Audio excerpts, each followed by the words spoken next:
ଟୋକା ସେଇଠି ବୟାରେ ହେବେ ଆଶୀର୍ବାଦ କରିବେ ମତେ କଲ୍ୟାଣ କରିବେ ତାପରେ ଯିବେ ହାଟରେ ସେମିତି ହଁ ହାଟରେ କଣ କରୁ ଆଚ୍ଛା ଗୋଟେ ଆମର ସେଇଠି ଗାଁଟେ ଅଛି ଗାଁ ଏପଟେ ମଦ ଦୋକାନ ଏପଟେ ହଉଛି ହାଟ ସେଇ ସମୟରେ ମତେ ଲାଗିଲା ଯେ ଯୋଉମାନେ ଏଠିକି ଯାଇପାରିବେ ନାହିଁ ହାଟକୁ ଆସିପାରିବେ ସେଠି ମୋ ପାଖକୁ ପିଇ ପାରିବେ ତେଣୁ ହାଟକୁ ପଳେଇଲି ମୁଁ କେମିତି ହାଟରେ ବିକୁଛୁ ମାନେ ବ୍ରାଞ୍ଚ ଅଛି ତୋର ବ୍ରାଞ୍ଚ ଅଛି ଗୋଟେ ସେଠି 16 ପ୍ୟାକେଟ ଗୋଟେ ବର ଅଛନ୍ତି ପିଣ୍ଡିଟା ତାର ମୂଳରେ ବସିଥିଲି ଖାଇବା ପିଇବା ନାଇଁ 50 ଥର ପୁଲିସ ମୋ ସାଇଡରେ ବସିକି ଯାଇଛନ୍ତି ମୁଁ ସେଇଠି ମଦ ଧରିକି ବସିଛି ବେପାରୀ ଆପଣ ସିନା ମତେ ଦୋଷ ଦଉଛନ୍ତି ମଦ ଜିନିଷଟା ଟିକେ ଖରାପ ଖରାପ ମାନେ କୋଉ ଦୃଷ୍ଟିରୁ ଖରାପ ନା ପ୍ରଥମ ଖରାପଟା ହଉଛି ତାର ଯେ ତାହା ମଣିଷକୁ ମାରିଦେଇପାରେ ନିଶାଟା ଖରାପ କିନ୍ତୁ ତା ଭିତରେ ଆଉ ଗୋଟେ ଭଲ ଜିନିଷ ଅଛି ତାକୁ ପିଇଲା ପରେ ଟୋକା ଭାବନ୍ତି ଆମେ ଷଣ୍ଢ ହେଇଗଲୁ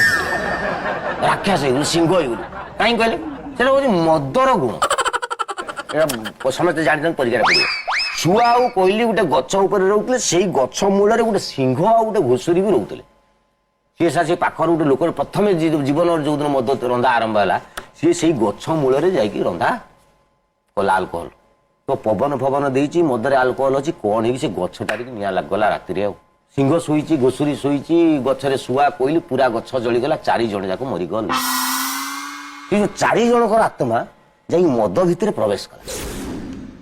ତେଣୁ ମଦ ପିଇଲା ମାତ୍ରେ ତାଙ୍କର ଜଣେ ପରେ ଜଣେ ଯେମିତି ଯିଏ ଯିଏ ମରିଥିଲେ ତାଙ୍କ ପ୍ରକାଶ ପାଇବ ପ୍ରଥମେ ମରିଥିଲେ କିଏ କୋଇଲି ତାପରେ ତେଣୁ ଯିଏ ଫାଷ୍ଟ ମଦ ପିଇକି ପ୍ରଥମ ଗିଲାସଟା ନେବ କୋଇଲି ଭଳିଆ